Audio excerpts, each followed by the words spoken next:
The online dialogue series of Refugee Poets was commissioned by the Special Initiative on Displacement SIF program of the Civil Peace Service of GIZ. We appreciate the discussions and insights shared. The opinions expressed in these dialogue series are those of the speakers.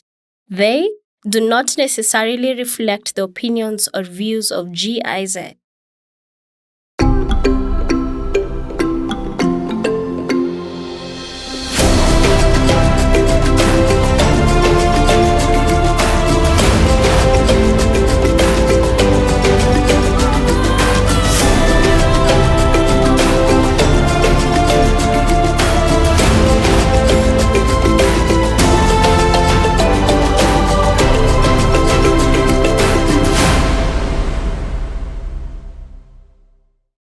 Hi, my name is Joy Chenyenyozi, and I am your host, so welcome.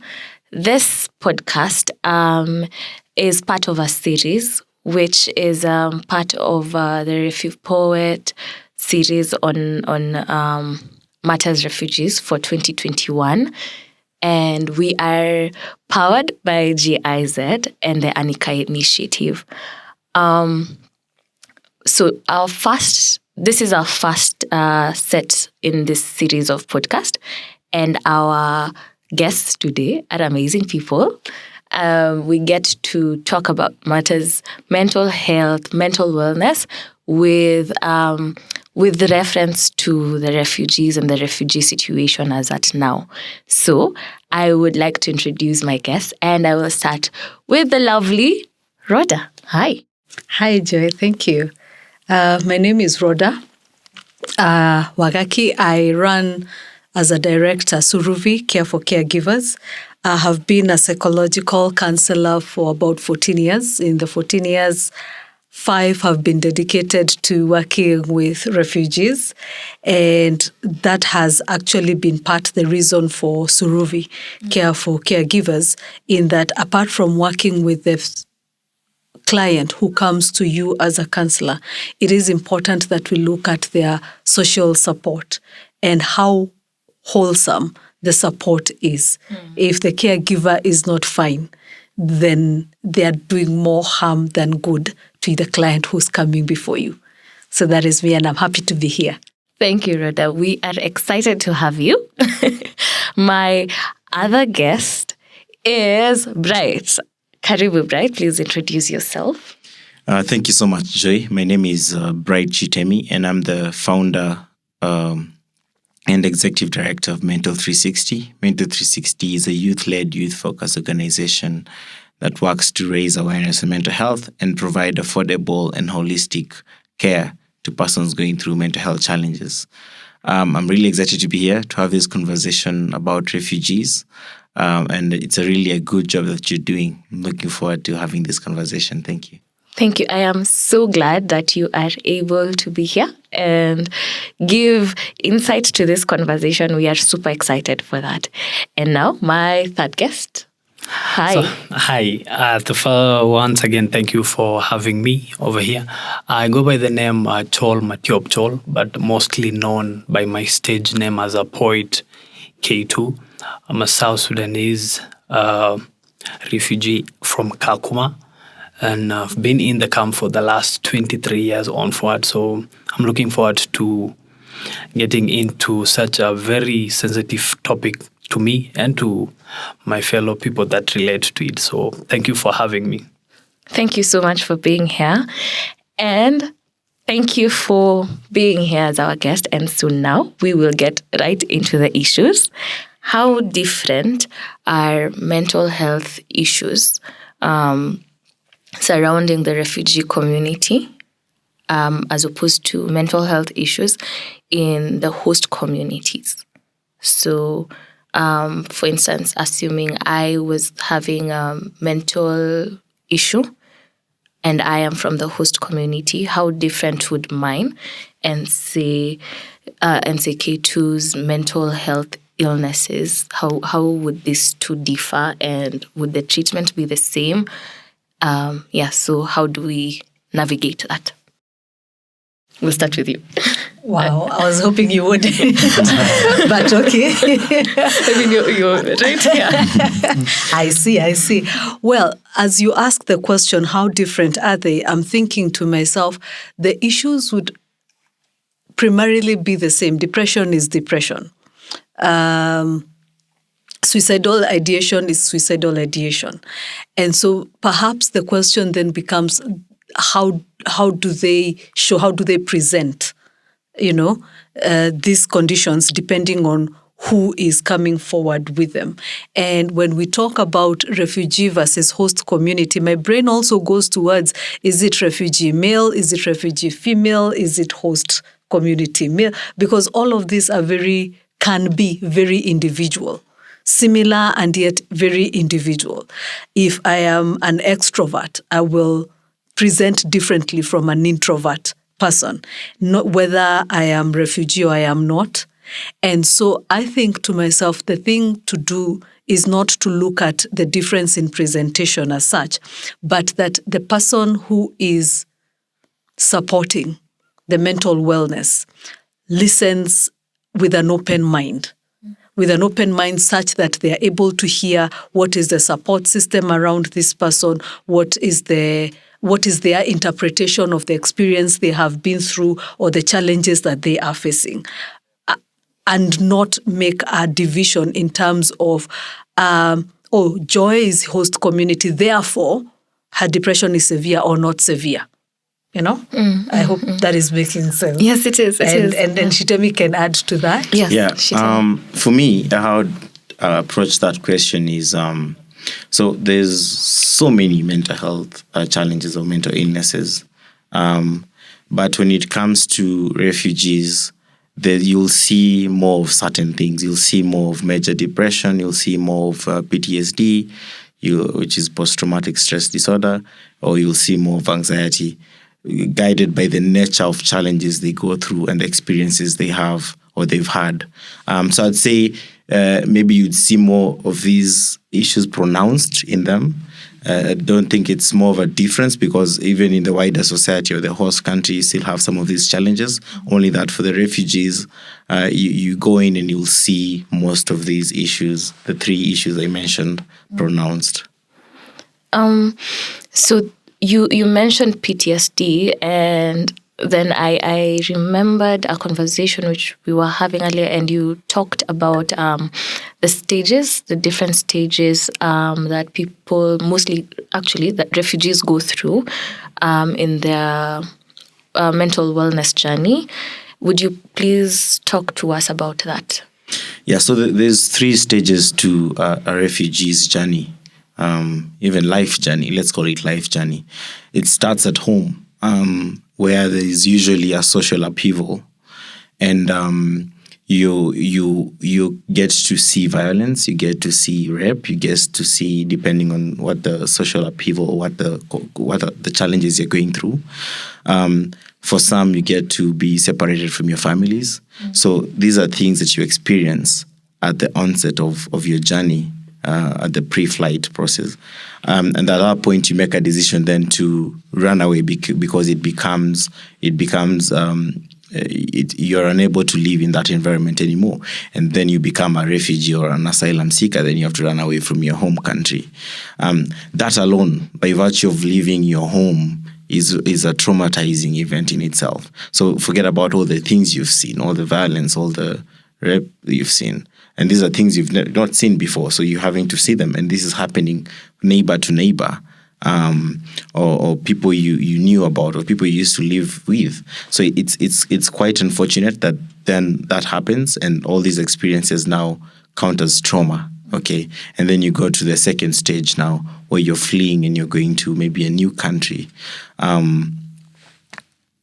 So your life has been turned upside down. If you're working in a bank, if you're a farmer, you're not doing that anymore.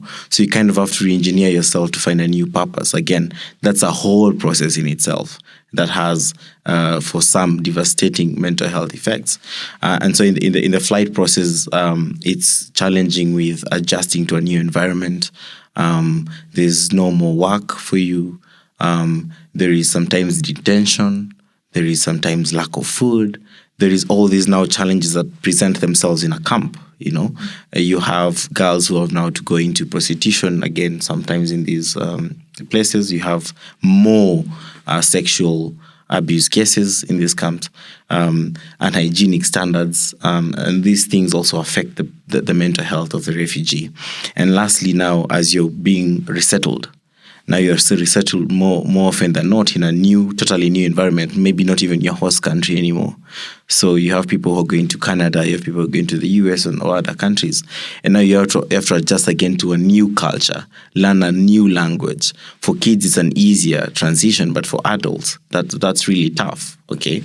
And also finding, again, a new purpose. How do you find a job? Where do you start, So then it creates another long-lasting life challenge that is bound to affect people devastatingly on their mental health. Mm-hmm. So that is stage 2. And what is the third one? No, I mentioned the third one is resettlement. So resettlement, yeah. Pre-flight, there's the flight. And then resettlement. Resettlement, yeah. Okay. So, K2, you have grown up in the camp. Yes. And you have witnessed people, you were born in the camps, yeah? Yes. And you've witnessed people coming, people settling in the camps, and pretty much the transition. So these 3 stages, you have witnessed these 3 stages. Have you seen provision of counseling or basically any mental health awareness campaigns around these 3 issues? Have you seen this? Have you met someone who has been able to walk through the 3 stages and probably even is better, has overcome trauma and things like that? Do you have a person in mind or people in mind who have walked this journey? And what does that look like on the ground? Okay, first of all, once again, thank you for the questions. I will say, first of all, on the first stage, I never went through it.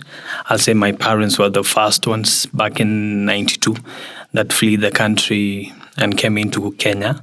So I'll say through them, that's how I came into Kenya. So a few years later on, we're now born, and here we are. So if we were to talk now on the second stage, that's where now I get involved a bit, basically based on the experience that I've had as a refugee throughout the camp. As the sister over here had just said, most of us do go through this traumatic mental breakdown, but if you're an introvert, it's kind of hard to speak up.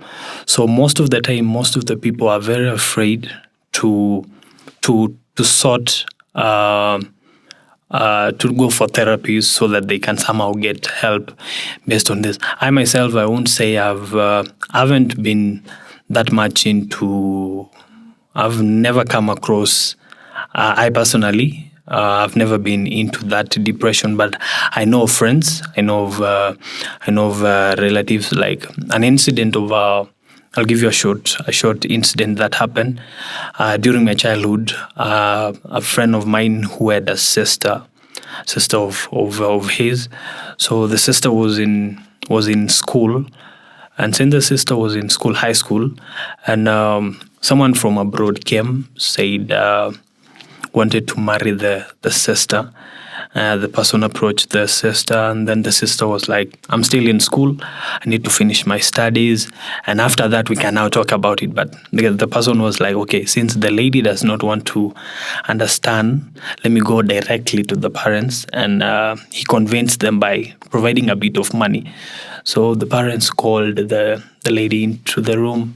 They had to talk to her in a very harsh way, like, some of them even had to strip naked to show her this is the kind of body that you came in from, and now you want us to die in poverty. So out of whatever that happened, the lady had to accept, not because she wanted it, but so she told the parents, okay, I've accepted.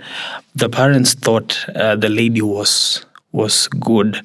She could not speak up because the same people that are causing her the trauma are the same people that she's supposed to talk to. And if she even talks to them, they won't understand.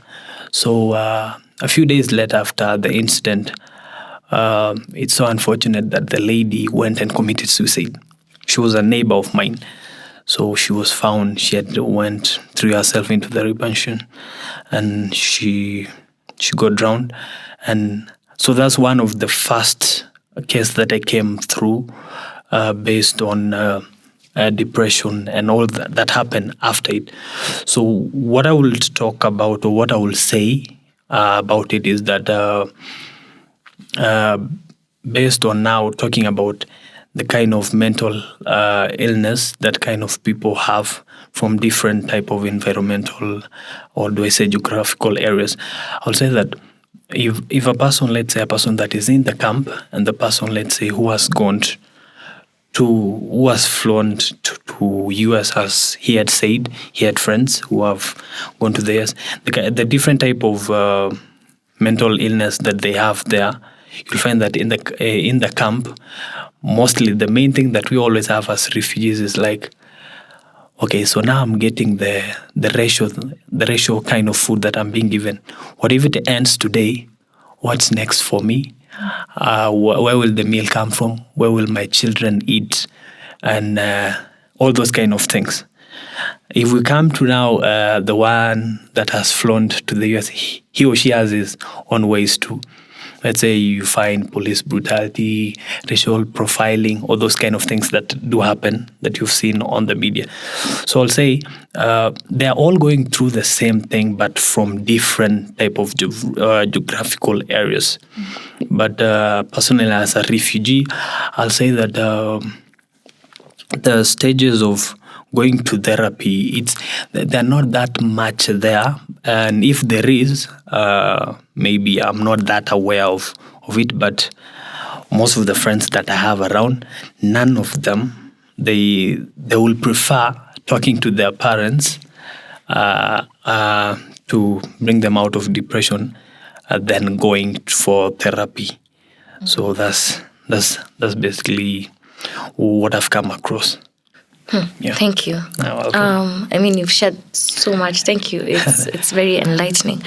Now, Rhoda, while in the camps, what was your approach to ensuring that people actually get the help they need? I mean, K2 has talked about how people would rather speak to people they know, their parents.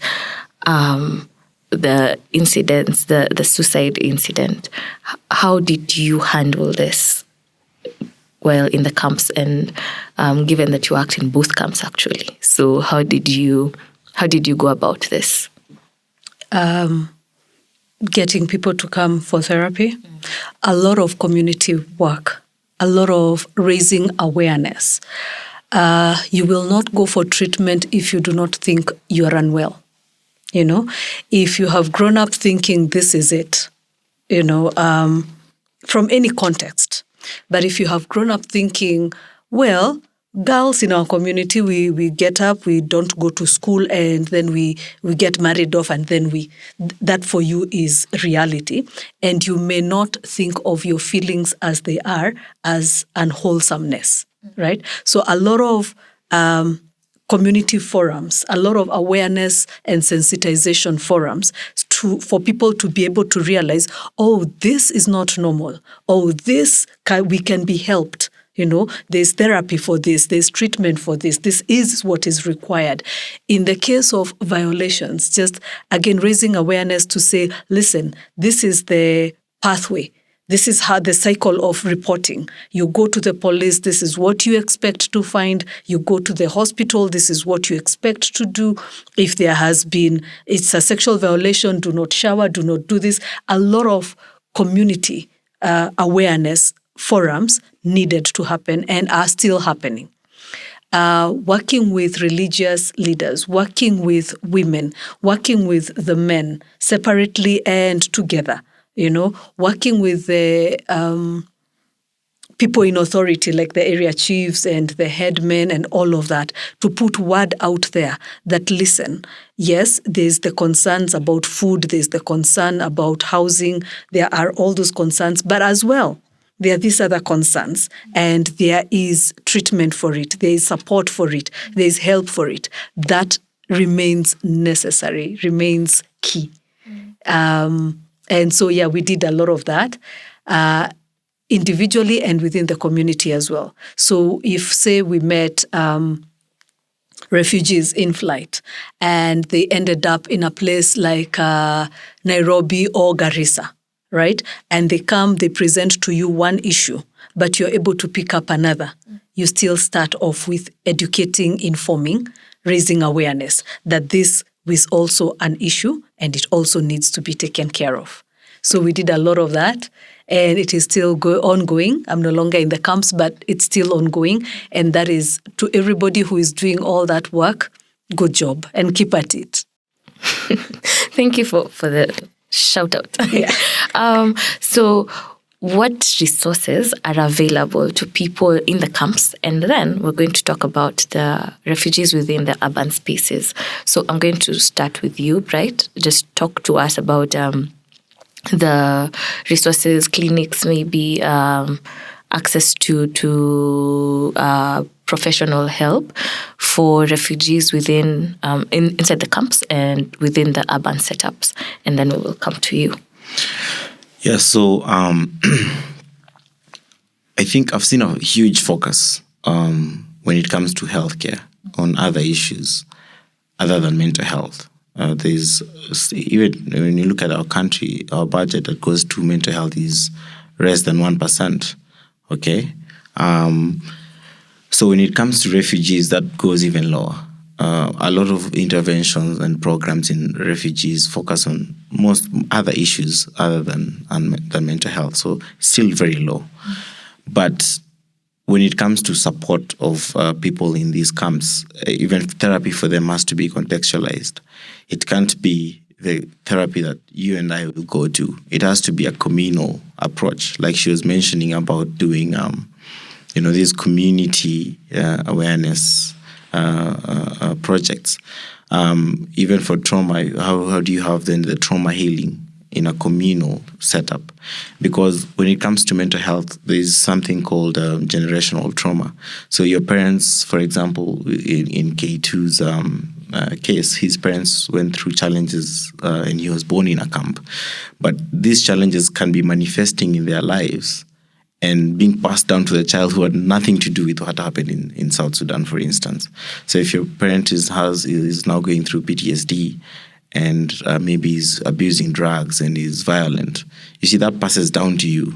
You don't know the genesis, but you inherit that trauma because you pass it down to your children also. You pick up those behaviors and you think it's normal.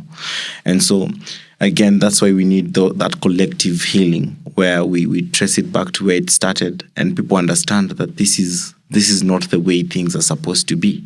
Yeah, because it's very easy for someone to say, okay, this is my new normal and this is the way it is for me. And it happens to a lot of sexual abuse victims who then just learn to cope and live in that environment. So you need that communal support. So I'd love to see, I haven't seen it yet, I'd love to see more investment in mental health for refugees, more context being applied to the challenges they're going through, even in their approach for their healing. And for us as an organization, we are looking to get into that. And of course, there's challenges that I'm sure you'll mention that are developing with the closure of camps and repatriation and all that. But we are hoping to get involved and also find ways to help the situation, because it's not going to be one person, one entity. It has to be the whole society coming in to support each other to take care of this problem. Uh-huh. I was just nodding at what he's saying. Yeah. And I was thinking to myself as Shitemi was talking that apart from, at the policy level, I think even at an individual level, we need to think of mental health as a thing. In the same way you think about physical health. So when you cough, you think, antibiotics or cough syrup or something. That when people start struggling with their thought processes, or you see another struggling with their emotional wellness, and sometimes we wonder, I think people do wonder, how do I know this is wholeness and this is not wholeness? There are reactions that people have to things, and you think to yourself, oh, that's a bit off, right? Sometimes we give them cute labels where we say, Shitemi is extra, and it sounds like it's a thing. Yeah. But really, the minute you start to raise an eyebrow about another person, Google it, think about it, talk to somebody about it, see if you can help Shitemi access support, And if we don't think of mental health as as a thing beyond our wholeness, general wholeness, then we will start to have mental health conversations as regular, in part of all these other healthcare concerns that we are having, as opposed to an appendix that is added to conversations. Whether in the refugee world, whether in the host community, we need to have these conversations so that then we start to see the relevance of a budget allocation. We start to see the relevance of support systems from bottom up and up bottom, trickling down. That even within family setups or community setups, we are talking about, it is not tabia mbaya for someone to defile a child or to rape a lady or a man, for that matter, right? And we start to look at having that conversation beyond go to court and go back home, go to the police and go back home. We think wider about it, all the way to the perpetrator. Why are they doing these things? Not to excuse, but why are they doing these things? Like he has talked about community healing. There are things that become more pronounced where there is trauma. And so the PTSD will look a certain way. And so if we just take people to the police station and to jail, we are not healing anybody. Yeah. Yes. So the two of you have talked about solutions at the policy level, solutions at the individual level, which you have just offered. And the two of you, again, have collectively given insight on solutions on a communal level. So we're talking a lot about destigmatization. So now, how do we contextualize this conversation into the camps specifically? So in the setup of, say, Kakuma, say, Dadaab, how do we contextualize the conversation on destigmatization of mental health issues? How do we personalize these issues such that I feel like I am included in whatever conversation is going on here? And I would like the two of you to point us in that direction, and then K2 to maybe ground it for us and kind of tell us what it would look like for you to have access. Allowed access to mental health treatment, to mental illness treatment and things like that, and just to be able to talk about, even for your friends and people who've gone through the same mental health issues and people who've been in really tough situations, what that would look like for people within the camp. So just bringing it home and contextualizing it, because I believe that once we talk about it in the context of the camps, we can be able to address this in the context of the urban refugees, because of the psychosocial support systems that operate and actually exist outside the camps to the people, to refugees who are in the urban settings. Am I right in that assumption? That we would go from the camp, we can then give solutions to individuals in the urban setup. Yeah. I have asked like 3 questions. Yeah, that's a lot of questions. Yeah. So first of all, I'd love to start by saying there's actually no health without mental health. And I'm saying that because if you look at the numbers, and these are scientific numbers, 40% of the people who go to the health centers actually do have mental health issues. These physical ailments are emanating from mental health issues, only that they don't know. And I guess this also translates to refugees. If you say the ratio there is 1 in 3, then it means this 40% is even slightly higher there. And so the first step would be educating people. Yeah, because like she mentioned earlier, you don't know you have a problem unless someone educates you. You think it's okay, yeah. You think it's okay, and I've seen this so many. If you go to the village and you'll find there's the village drunkard. People say, it's just in Kawaida or that family. They just do it, yeah. If you hear of a suicide in a family, I'm sure even if it happens in a refugee camp, you hear people say, it's just that family, until it hits you, then, it's also in our family. And it's kind of a casting. Maybe, that family is cast. But you don't ask yourself, maybe that girl was being abused, yeah? Maybe that girl was forced to go into marriage, to be deflected into other things. So the first step is to educate people, okay? And this education doesn't have to be necessarily by professionals, okay, because you're already stretched, psychologists, psychiatrists, and all that. That's why I was talking about the community approach of even using stories, okay. Rape in itself is not acceptable in almost all cultures. We only accept it because we gang against it when it goes against us as men, for example. If my daughter is abused and I don't want that story to go out because it will embarrass my family, or because I'm being paid, okay? Deep inside, I know it's not a right thing. So how do we have conversations as a community, as the South Sudanese living in Kakuma, in the camp, come together, okay? Let's talk about what is the genesis of this problem? How did it start? How do we heal? How do we support each other moving forward? Is this an acceptable behavior? When you sit people down and they actually have discussions, you'll even hear that in our culture, this is how we used to handle rape issues. This was the process. Just that we're in this situation as refugees, maybe we're not able to do that, but this is how. So then the community collectively knows that is a social ill. We're not allowed to do that, okay? And if it's being done, I can speak about it, because the power structure sit down with the quote unquote survivors or victims and have an honest discussion, because the genesis of the problem is people never have these discussions at the family level, neither at the community level.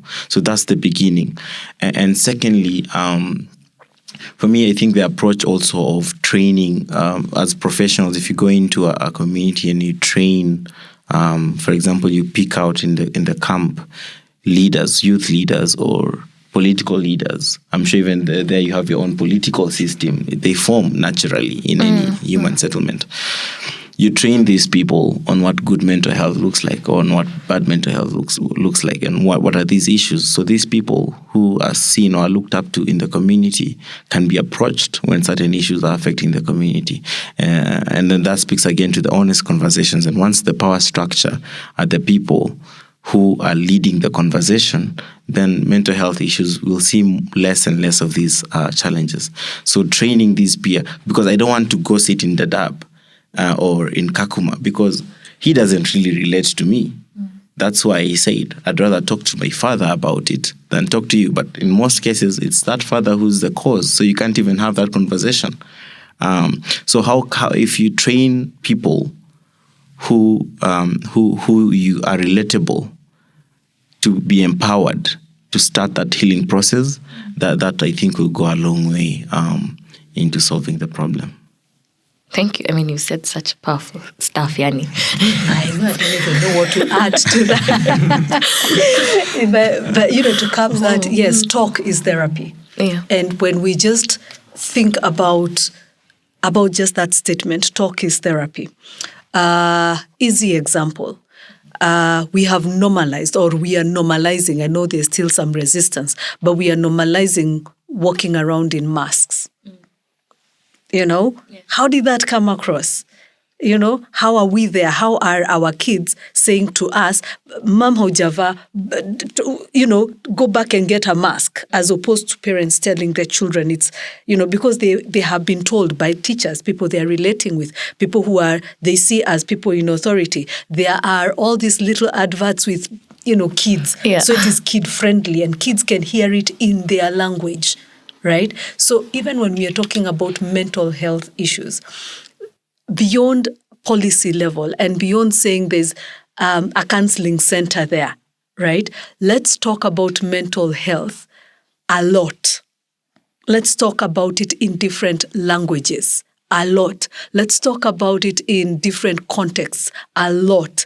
Let's not say, men don't talk, men need therapy.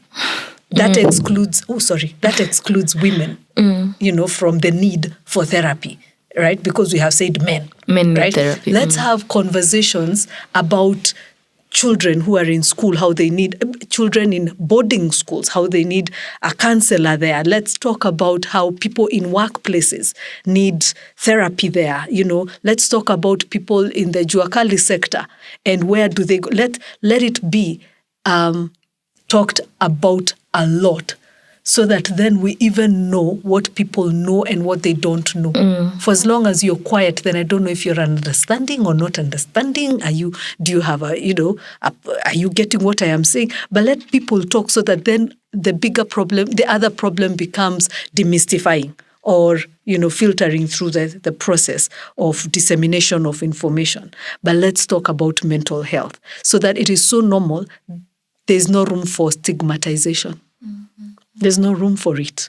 There are no taboo subjects around mental health. We do not isolate from you because you've started acting funny. We actually, come around you and support you to get treatment like we would if you had malaria. Yeah. So yes, talk is therapy, and we need to have a lot more talk. A lot. My colleague has talked about, sorry, the name has just gone. Bright, yes, how could I forget Bright? Has talked about educating the young people. Very important, because quite honestly, the older people are set in their ways. The younger people are more receptive. The younger people are taking over, they are reversing the roles. Even as they continue to grow, they'll be the ones to take care of their parents. Yes. So really, that thing we used to say, leaders of the future. And then we started saying the future is here. Well, the future is living, and the other leaders people of need to step up. Yes, we need to, the baton needs to be passed on. And let's have these conversations from a very young age. It doesn't have to be an older person's conversation. Let's talk to everybody, with everybody, in every language, a lot. And then once we've talked, we will figure out how to counter misinformation later. And information gaps. And information gaps, yeah. Yes. But in the meantime, we need to have a conversation. And just to add on that, the conversation, it's how we have the conversation. Can we contextualize it to the culture? For example, in the African systems, we use stories, right? And I'm sure even now we can say, if you talk about depression, if I go define depression or PTSD to someone who's lived in the camp, has never go to school, it will be a very difficult thing. But if I go tell them my story about how I was going through this challenge and this is what I was doing, they'll say, that's also what my father does. Then they see the problem. Yeah. It's the power of storytelling. For example, and there's this book my son reads. It talks about elephants, where in the beginning there were black elephants and white elephants, and they had this difference where it was black and white, and they fought and fought and fought because that was the difference. And at the end of the day, they only remained the ones which ran to the forest in hiding. Let's call them now the refugees. They went to the forest. The others killed each other. Okay. And when they came out of the forest after several years, there was still the black. They had intermarried, and now they had gray elephants. Okay, now the children are gray. Yeah, but once they came out, then there started being wars about the big ear elephant and the small ear elephant. So human beings, understanding conflict. Then, if you break it down in such a simple story to people, then they start saying, "But what really is the point then? Why start fighting black and white and now you're fighting big and small ears? So you understand what is the genesis of conflict and why is it important? So having those storytelling, the African folklore things, talking about personal experiences is going to help break down what mental health is to a lot of people. And to add again we shall just keep this going. To what Bright is talking about, we are now in the technological age. And I want to think, I hope this is, true to everybody, but we are getting past saying the internet is bad. Because thanks to COVID, now we are very dependent on the internet. Yeah. So access to applications beyond, applications that can highlight either through storytelling or through games or whatever, but can highlight mental health issues. Because this is a language that the younger people are understanding so easily. And there are all kinds of games going about. There are all kinds of apps. When you go to Play Store, and if we were able to ever do that research, how many people have downloaded apps that talk of mental health issues versus have downloaded apps that have games or money, betting, or, stuff like that. And if we can make this something that people can think about, yes, on top of a Bible app, and or a Quran app, on top of a betting app, on top of a dictionary, let me also have a mental health app. There are channels where you can even get tele-counseling happening. But how many people are thinking in that direction? So back to that, let's have conversations. Let's have conversations in every language. Let's tell stories about them. Let's do all of these things and just exploit every channel there is to highlight the need to be aware of what's going on emotionally within you, mentally within you. Thank you. Anyway, before I get to your question, Please jump I've had a in. lot. And lastly, what she had just said right now about using the internet as an advantage of settling this kind of mental illness.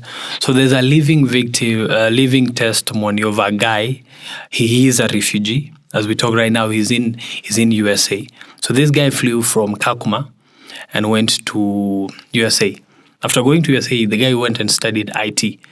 So the guy came up with a system whereby a playing game that focused on things that refugees have gone through. So if you're a refugee, you can get into that game, play with it, how to handle things as a refugee.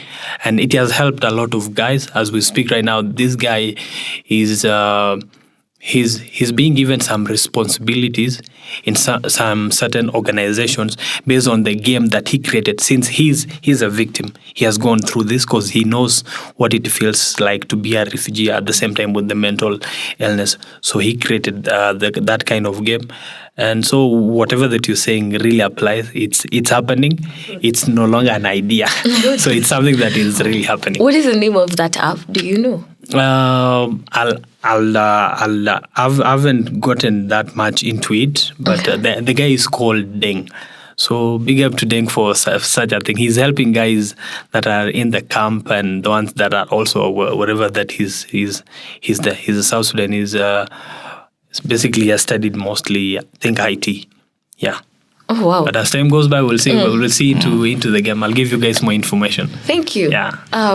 Now, because I have been writing these amazing points, and I would want you to first of all give us more insight, and then I can just read these ones out, and then probably move on to the next question. But there's so much knowledge here to be harnessed. It is incredible. Yeah.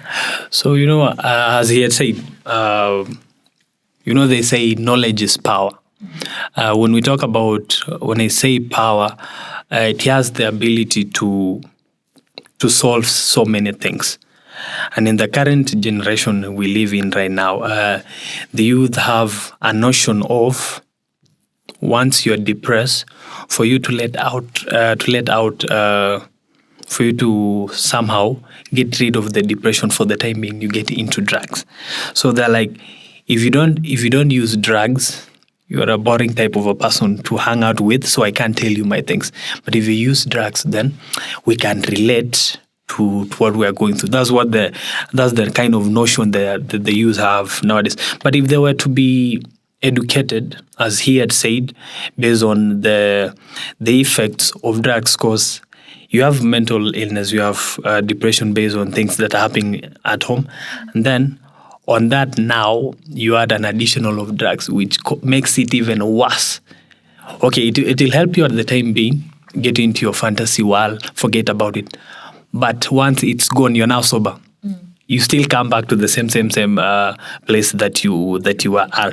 So if they were to be educated based on how these things are supposed to be handled, what depression really is, because some of them, as she had said, some of them are even unaware that they are into depression. They only think maybe it's something that normally happens to a normal human being.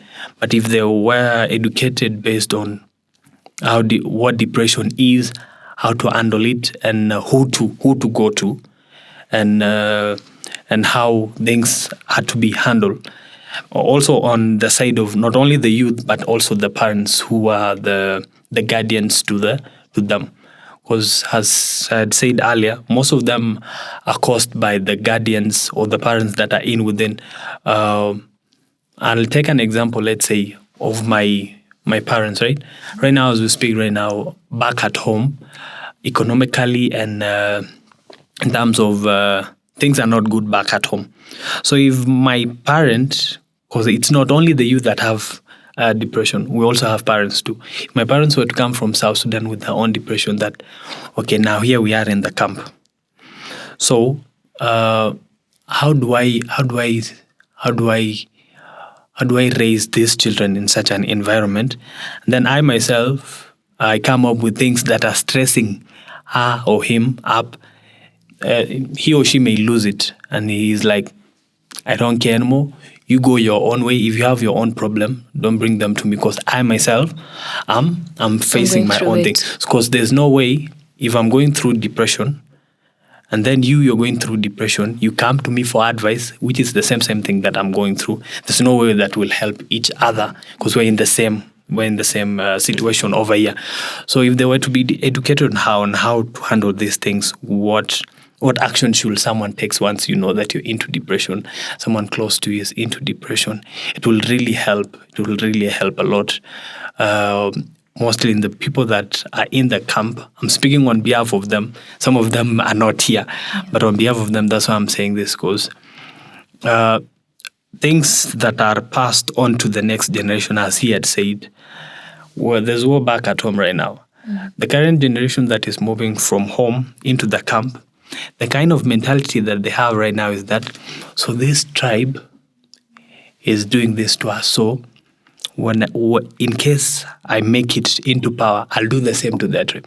So if no action is taken into this, they'll grow up with the same with that mentality of knowing this is the way to go, not knowing that that's not the way to go.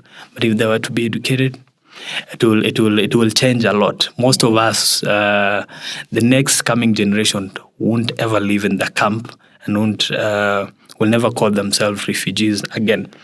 Because I'm not saying that it's bad to be a refugee, because nobody chose it. It's a situation we found ourselves in.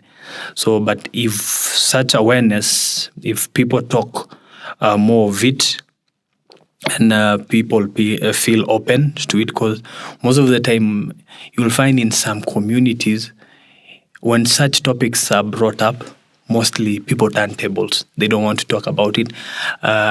Maybe they're embarrassed to talk about it. Let's say, if I let out my inner shadow, I tell them that I had been abused, they'll laugh at me. They'll not look at me the same way they used to again. So let me keep it into myself. Not knowing that if you keep it, the same person who did it to you, since he knows, okay, so if he or she can't talk it out, so even if I do it again, he'll be afraid or she'll be afraid. But if there was more awareness of people being open. People will see it as a normal thing. It's a usual thing. It's like talking about, hey, I'll be getting married, so that's like, have depression. How do you help it? How do I go about that? Yeah, so that's my take That's on your it. take. More of mental awareness. Thank you. So let me just break this down for anyone who did not quite follow Kila Kitu, or just like a sort of recap, even mostly for myself. So number one, we need to educate people about this. Educate people from the youngest ages to the oldest of ages. Number two, we need to train people. Professionals getting into the camps and professionals getting into the urban areas where refugees are settled, and training individuals at this level to be able to address mental health issues. Yeah. Number three, To be able to offer psychosocial support. to be able Maybe to not address, but offer. Yeah. Thank you for that correction. To be able to offer psychosocial support. I am really loving that word today. Psychosocial support. Yeah.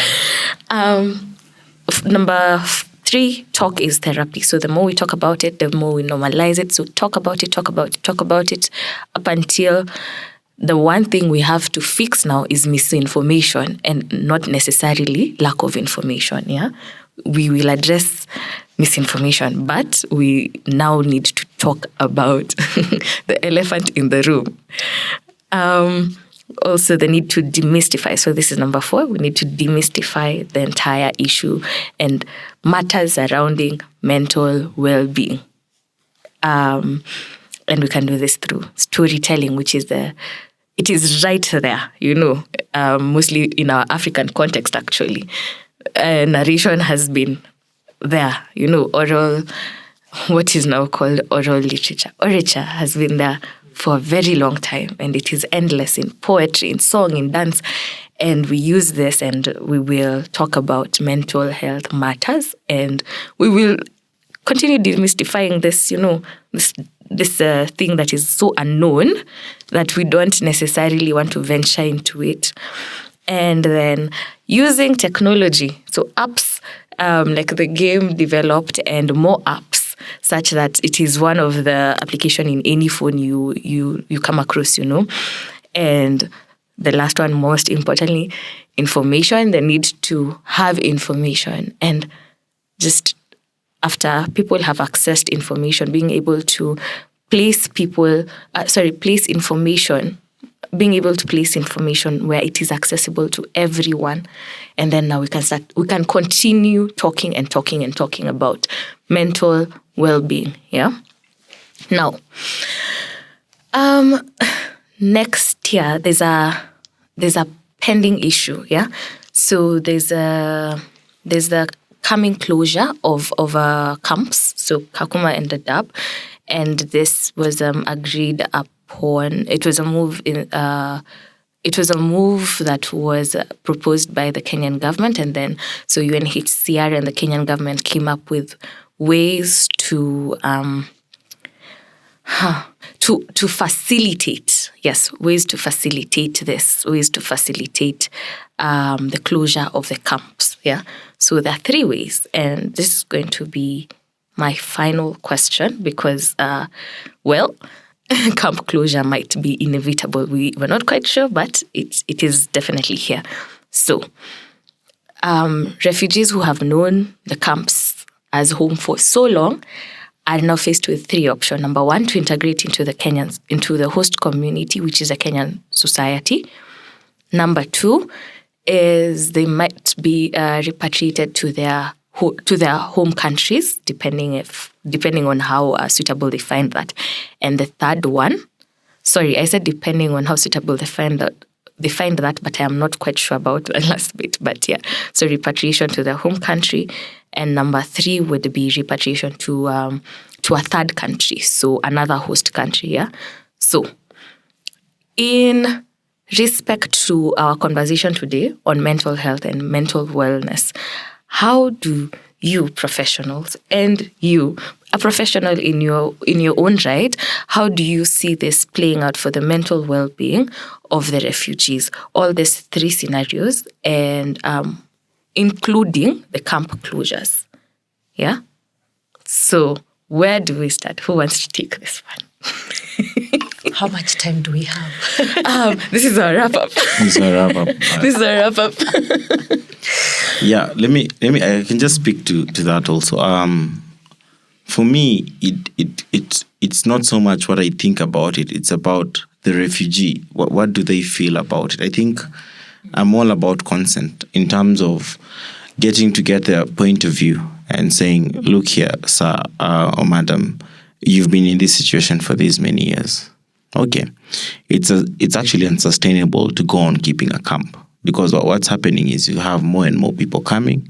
You need to go to address the root problem. The camp is a symptom. Being a refugee is a symptom of something. Okay, as a world, with the AU, with the UN, let's stop playing around with people's lives, because there's a geopolitical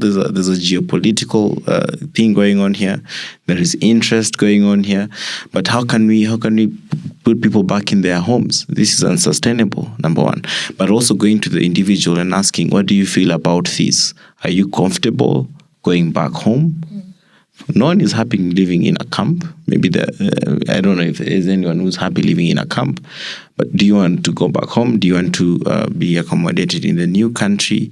And also giving clear terms. What does the accommodation in the new country look like? Are you just being thrown to the dogs and being led to fend for yourself? Because you have to find a footing. So are there any incentives? Is there any financial support? Are there any psychosocial support system being set up for these refugees? Because they'll be trying to come into a new environment for most of them, competing for jobs with people who've maybe had a better access to education than them. So how do we level the playing field for these refugees, for those who want to stay, for those who want to go back home? What environment are we taking them back to? Can we address the political conflict? Okay. And then, yes, put them back home. For those who want to go to the third country, I mean, is that even possible? Then we look at those. How do we facilitate that process? And it's a world problem. It's something as the whole world we need to come together through the UN or whatever platform, and allow more of the African Union to take initiative. What are we doing? Because I feel like as Africans we are also losing the plot. What are we doing to help ourselves also? So we need to see more direction from our leaders. Unfortunately, I don't see that leadership, but we keep praying. And we hope that as we move, because they keep on saying we're the leaders of tomorrow, I hope we will be the leaders of tomorrow, because leadership is not just about position, but it's also about making decisions that are favorable to your people. Thank you for that. Thank you. You're sure there's something more to add? Do you need to add something? just to reiterate that the term refugee is a human being. Let's stop playing games. This is an actual human being. These are people who either now or in the future, maybe far future or near future, could easily turn around and influence who you are or how you live. Because who can contain the human potential? So today a refugee, tomorrow a world leader. From where are they going to be making decisions from? Is it from a point of retaliating? You just kicked us out. You didn't take care of us. You played games with us. And not just Kenya as a country, but like Shitemi has said, globally, these are human beings. Yeah. Yes, these are human beings. And now our face to the statistic. Anyway, so that's a very sensitive question. I personally, considering that as we speak on this topic right now, I have an entire family, mother, brothers, sisters, who are in the camp that we're talking about right now. I'll start by saying, they say east or west, home is the best. We've been in Kenya for the last 3 decades so far. 1990, that's when the contract came out. Refugees started coming in 1992.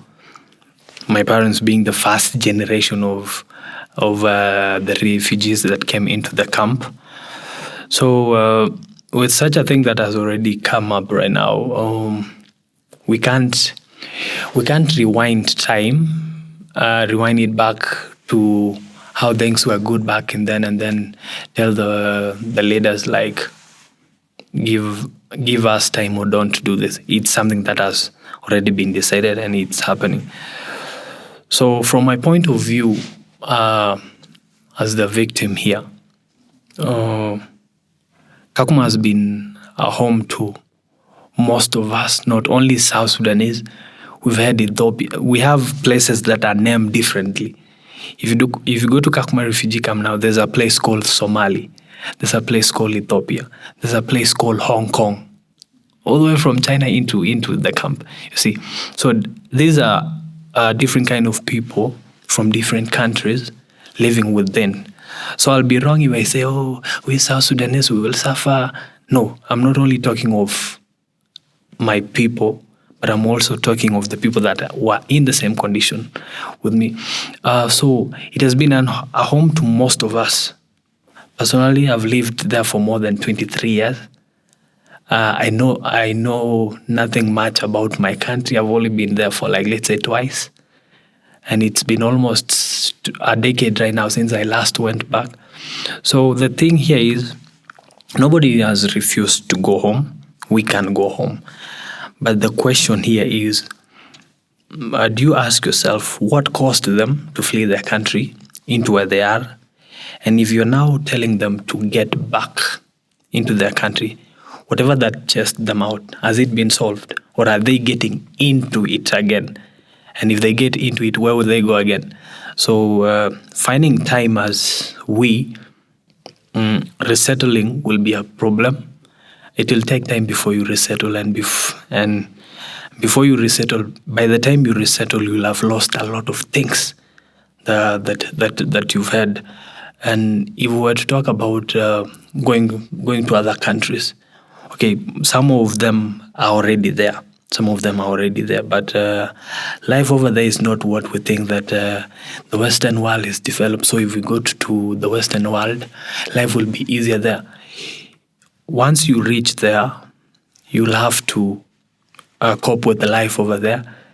Not everything like the ones that we were being provided with in the camp. We're being given food, free water. There's no rental paying. You're just living. Now, if they go to the western side, it's the opposite of all this. You'll have to hustle for your own food, your rental, electricity bill. You have to have a job to feed your family. So, what I will tell the officials that are behind all this, first of all, I'll say thank you for the time being that you've hosted us in the country as the host Kenya. And if we are to leave today or tomorrow, I would like them to consider looking into the ways of helping us to have a life after that. Not that we just get into a certain place and everything still happens to be the same thing. So if there's a good way, they've made plans of having a good life after this, because there are many things that are going on behind closed doors. People are like, the camp is being closed, so they have their country, they'll have to go back. If I was to tell some of you right now, finding basic education in the camp, the little knowledge that you get, I studied there and then went out. I was lucky enough, I got someone to sponsor my education on this urban side. But what of the guys that are left there? The educational system isn't that good. The population, as he had said, people are still coming in, and it's becoming very hard to manage them. You'll find that in a school, the same school, students, there's a timetable set aside that there are students that learn from 7 a.m. to 12. Once you guys, it's 12, the entire school gets out, and then other students come in from 12 to 5, basically because of the kind of population. So now, make a calculation. All these students that, out of this small education that they've gotten, they've seen a future. At least I've gotten basic education that I did not get when I was back at home. Where are they going to start once they go back to their places? You've like destroyed the kind of hope that they had about it. So it's not just an easy thing. It's not all about packing your things and going back. It's way bigger than what people think it is. And things need to be put into, that is hand in hand with our government and the current government and the government of other countries too. Because just moving a number of 500,000 plus, that's 500,000, isn't that easy. And some of us will even go and face criticism from our own people, like when we were fighting for the country. You guys were cowards, you ran into another country, now you're coming back. So you don't even belong here, get out, this. These are things that will happen. Nobody wants to talk about it, but honestly speaking, those are things that are waiting for us, be it back at home or within here. And even the most sensitive thing, people in the camp, okay, they'll close, but the people in the urban centers, the refugees over here, may think that the people in the urban centers, the refugees that have these flashy cars, that have good life, won't be affected. That's a lie. Because people like us right now, it's a daily thing. Every time that I come to town, there's only one thing that I'm always afraid of, because it's something that I go through every time I come to town. Police brutality. Because the camp will be closed. If they find you in town, you're interrogated. What are you doing? So since the camp has been closed, you're illegally in the country. You understand how they put all these things, false accusation. So the people in the urban centers will mostly be affected. And some of us even used to depend on the kind of food that was brought in the camp. Yeah, it's being transported by your own money from there into, and then we come and eat it here. So people think that we're buying our own food, not knowing in real sense some of us are surviving because of the food in the camp that helps us here.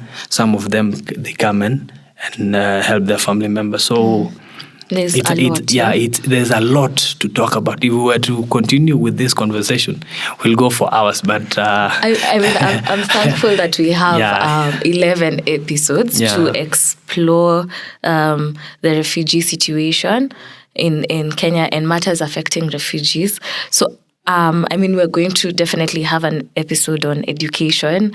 We're going to have an episode on policy. We're going to have an episode on law. And really the aim of this podcast is to be able to humanize the refugee story, to humanize matters affecting individuals at various levels.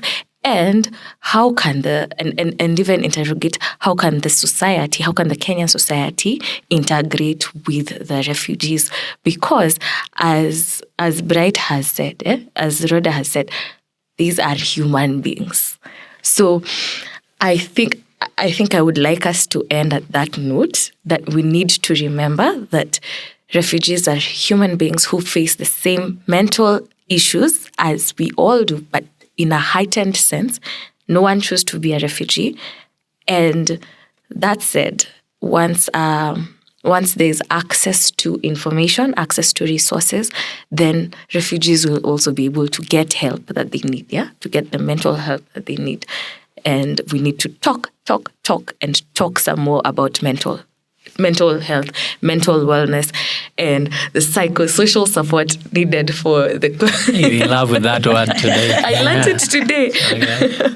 So I think I would like us to end it at that. And again, thank you so much for sharing such invaluable wisdom and for being amazing people and making this such fun. And To our guests, I hope you had fun and learned. And if you have any questions, there will be channels available for you to present your questions to us, and we shall be able to answer that. If you have any inquiries, feel free to contact us. We shall provide the channels for that as well. And I hope to see you and another person who will have told about this episode and the other person and the other person. I hope to see you guys next time. And thank you. Thank you. Thank you. Thank you.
The online dialogue series of Refugee Poets was commissioned by the Special Initiative on Displacement SIF program of the Civil Peace Service of GIZ. We appreciate the discussions and insights shared. The opinions expressed in these dialogue series are those of the speakers. They do not necessarily reflect the opinions or views of GIZ.